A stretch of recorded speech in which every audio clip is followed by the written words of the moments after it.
everyone, this is Lakshmi and welcome to my channel which is Welcome to Study.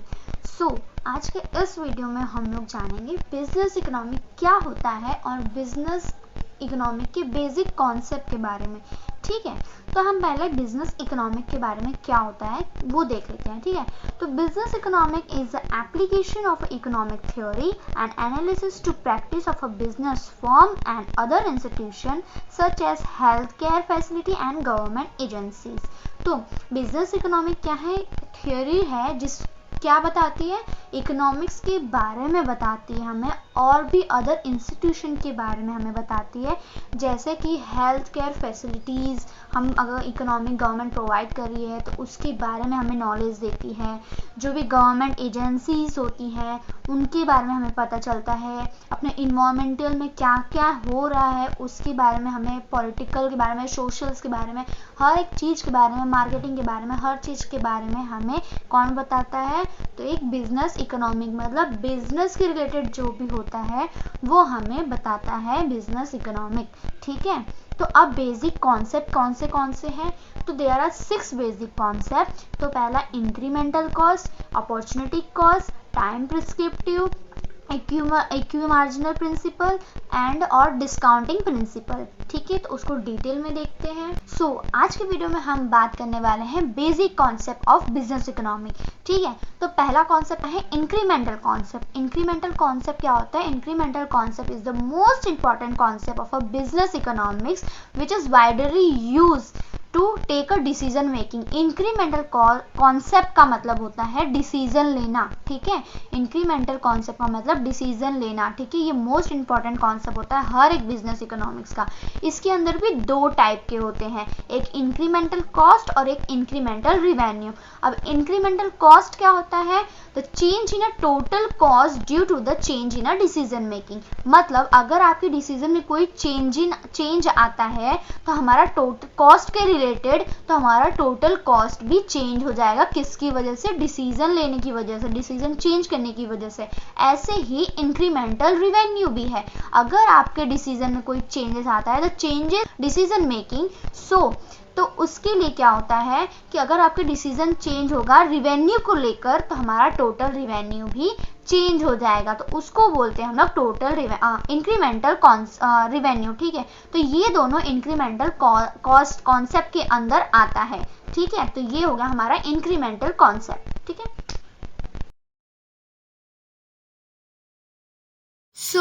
तो हम कुछ criterias के बारे में देखते हैं। ठीक है, पता करते हैं कि इंक्रीमेंटल कॉन्सेप्ट के कितने क्राइटेरिया। एक्चुअल में 2 ही क्राइटेरिया है, लेकिन उसको हम लोग रेसिप्रोकल भी करेंगे, उल्टा करके भी देखेंगे तो वो 4 हो जाएंगे। ठीक है, तो पहला क्या होता है कि अगर पहला क्राइटेरिया होता है कि आपका जो रिवेन्यू होता है वो कॉस्ट से इंक्रीज होता है। ठीक है, और उसका अगर उल्टा करेंगे तो कॉस्ट जो है डिक्रीज होता है रिवेन्यू से।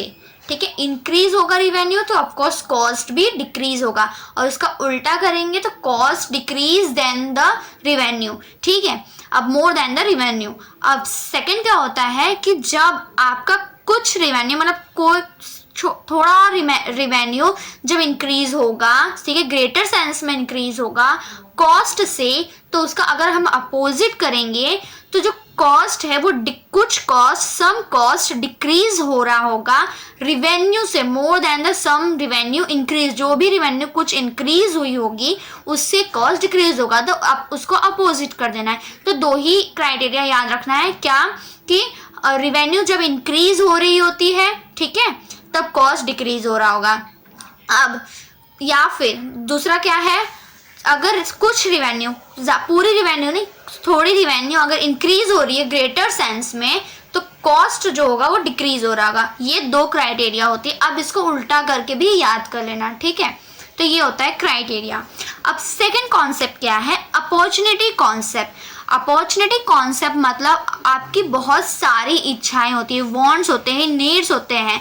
कभी कभी बहुत सारी नीड्स होती है, लेकिन उन सारे नीड में से हम लोगों को कोई बेस्ट सेलेक्ट करना होता है जो हमारे लिए अच्छा होता है।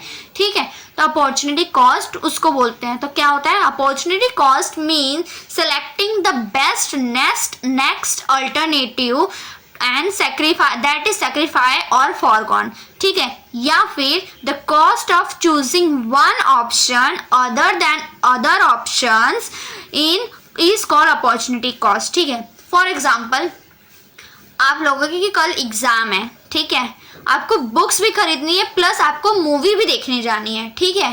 तो अभी आपके लिए क्या इंपॉर्टेंट होगा, एग्जाम देना या मूवी देखना, ठीक है। तो आप उसके लिए आपके एग्जाम के लिए पहला प्रायोरिटी किसको दोगे, एग्जाम को दोगे। तो आप वो मूवी को क्या करोगे, सेक्रीफाइस कर दोगे, मतलब उसको छोड़ दोगे या फिर सोचोगे कि मैं ये बाद में भी देख लूंगा, पहले एग्जाम का देखते हैं, ठीक है। तो ये दोनों ऑप्शन में से आपको कोई एक ऑप्शन जो आपने सिलेक्ट किया है उसको बोलते हैं अपॉर्चुनिटी कॉस्ट, ठीक है। समझ आए अपॉर्चुनिटी कॉस्ट क्या होता है। अब अपॉर्चुनिटी कॉस्ट भी दो कॉन्सेप्ट होते हैं, एक्सप्लिसिट और इम्प्लिसिट, ठीक है। एक्सप्लिसिट वो कॉन्सेप्ट है जिसमें मनी के फॉर्म में जितने भी ट्रांजैक्शन किए जाते हैं उसको बोलते हैं एक्सप्लिसिट, जो कि बुक्स ऑफ अकाउंटिंग में रिकॉर्ड किए गए हैं, ठीक है। जो रिकॉर्ड होता है उसको बोलते हैं एक्सप्लिसिट, और जो रिकॉर्ड नहीं होता है, जो मनी के फॉर्म में नहीं होता है, उसको बोलते हैं हम लोग इम्प्लिसिट, ठीक है। तो अगर हमें एक्सप्लिसिट निकालना है, not explicit sorry, opportunity cost निकालना है, तो हमें क्या होगा, टोटल रिवेन्यू को माइनस करना होगा explicit cost plus implicit cost. हम लोग एक्सप्लिसिट कॉस्ट और इम्प्लिसिट कॉस्ट को प्लस करके टोटल रिवेन्यू से माइनस करेंगे तो हमारा अपॉर्चुनिटी कॉस्ट हमें मिल जाएगा, ठीक है। अब टाइम प्रिस्क्रिप्टिव क्या होता है वो देखते हैं। तो हमने अपॉर्चुनिटी कॉस्ट कर लिया, अब हम देखते हैं हमारा टाइम प्रिस्क्रिप्टिव, ठीक है। टाइम प्रिस्क्रिप्टिव क्या होता है, टाइम प्रिस्क्रिप्टिव मतलब उस टाइम, वो टाइम जो हम लोग लॉन्ग रन और शॉर्ट रन दोनों में हम लोग डिसीजन लेते हैं, दोनों के लिए हम लोग डिसीजन लेते हैं ताकि फ्यूचर में हमारा लॉन्ग रन और शॉर्ट रन दोनों मेंटेन हो सके। तो ठीक है, तो मेन क्या है, a decision by the firm should take into the account of both short run and the long run, which effect on revenue and cost, and maintain the right balance between the long run and short run, ठीक है। मतलब अगर जो भी decision आप ले रहे हो अगर वो अफेक्ट कर रहा है आपके रिवेन्यू और कॉस्ट को, ठीक है, अफेक्ट कर रहा है, तो आपको ऐसा डिसीजन लेना है कि आपके लॉन्ग रन और शॉर्ट रन दोनों मेंटेन रहे, इक्वली रहे, ठीक है। ये नहीं कि एक ऊपर लॉन्ग रन में ये हुआ, ज़्यादा हुआ और शॉर्ट रन में कम हुआ, तो ऐसा नहीं, दोनों को मेंटेन करके रखना है। तो उस टाइप का जो डिसीजन हम लेते हैं उसको बोलते हैं टाइम प्रिस्क्रिप्टिव, ठीक है। अब क्या है, फोर्थ क्या है, डिस्काउंटिंग प्रिंसिपल। डिस्काउंटिंग प्रिंसिपल क्या होता है, डिस्काउंटिंग प्रिंसिपल मतलब कि अगर कॉस्ट और रिवेन्यू पे कोई इफेक्ट हो रहा है, कोई डिसीजन इफेक्ट कर रहा है सिर्फ और सिर्फ लॉन्ग रन के लिए, शॉर्ट रन के लिए नहीं, सिर्फ लॉन्ग रन में अगर कॉस्ट और रिवेन्यू इफेक्ट कर रहा है, तो जो भी डिस्काउंट होगा, जो भी टोटल कॉस्ट होगा और रिवेन्यू, जो टोटल रिवेन्यू होगी जितने भी सारी, ठीक है, उसमें डिस्काउंट कब लगेगा, प्रेजेंट वैल्यू पे लगेगा, मतलब जो प्रेजेंट वैल्यू पे जो भी डिस्काउंट ले रहे हैं उस पे लगेगा, ठीक। तो मीनिंग क्या है, if a decision affect the cost and revenue in a long run, all the total cost and the revenue must be discounted in a present value before valid compare of alternative in a possible is a possible। मतलब कि आपको discount कब लगा, अगर affect कर रहा है long run में तो आपको डिस्काउंट प्रेजेंट वैल्यू वाला लगाना है, ना कि फ्यूचर में जो होगा वो लगाना है, ठीक है। तो उसको बोलते हैं हम लोग डिस्काउंटिंग प्रिंसिपल, ठीक है। अब लास्ट हमारा क्या है, इक्वी मार्जिनल प्रिंसिपल।